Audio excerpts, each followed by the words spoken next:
Y en Colombia se estima entre 50 a 70.000 quemados al año.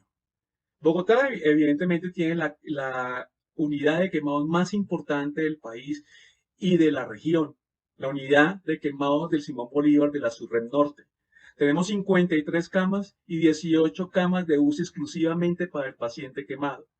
Sin embargo, recibimos entre 8 a 10 solicitudes diarias pidiendo cama y no los podemos recibir a todos por el alto índice de ocupación. Eh, Esto demuestra un déficit de unidades de quemados a nivel de Bogotá y del país. También son causa de mortalidad y de morbilidad. Mortalidad, como lo demostró el doctor Navarrete, emergenciólogo de nuestra unidad, en un trabajo donde identificó más cerca de 4.500 muertes en un periodo de 10 años. Y la mortalidad también es enorme, causa lesiones físicas graves, limitaciones funcionales graves y permanentes, incapacidades prolongadas, hospitalizaciones prolongadas y manejos de rehabilitación y cirugía que pueden durar incluso años, a un costo muy elevado para el sistema de salud y a un costo muy elevado para el sistema laboral, además de la pérdida de la fuerza laboral de nuestra población joven.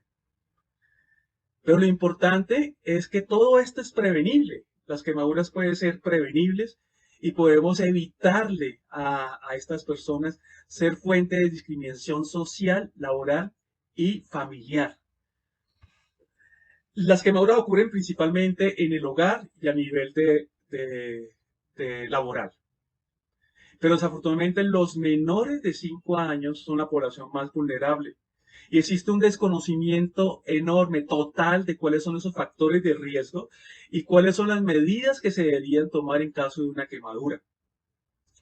Se han hecho grandes esfuerzos, se ha tratado de disminuir el uso de la pólvora y los fuegos pirotécnicos durante las fiestas decembrinas.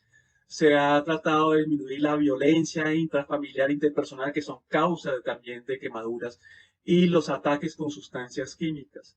Pero la pólvora y los químicos solamente son el 6% del total de las quemaduras. El 80% son producidas por líquido hirviente, por llama y por electricidad.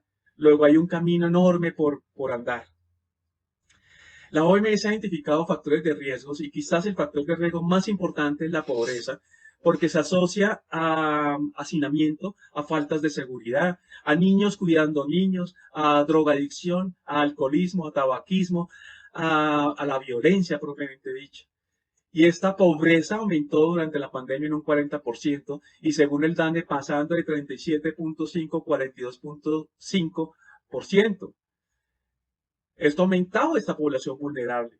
De tal forma que necesitamos con urgencia que se tomen medidas de prevención intersectorial que permita que se genere conciencia en nuestra población, que se elaboren políticas públicas eficaces, que se identifiquen con precisión esos factores de riesgo, se provea la educación, se promueva la investigación y se fortalezca la atención en salud mediante la capacitación.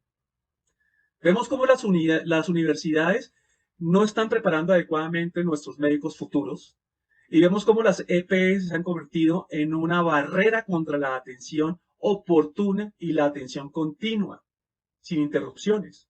Son indolentes ante el dolor de las personas, ante el dolor del paciente y de sus familias.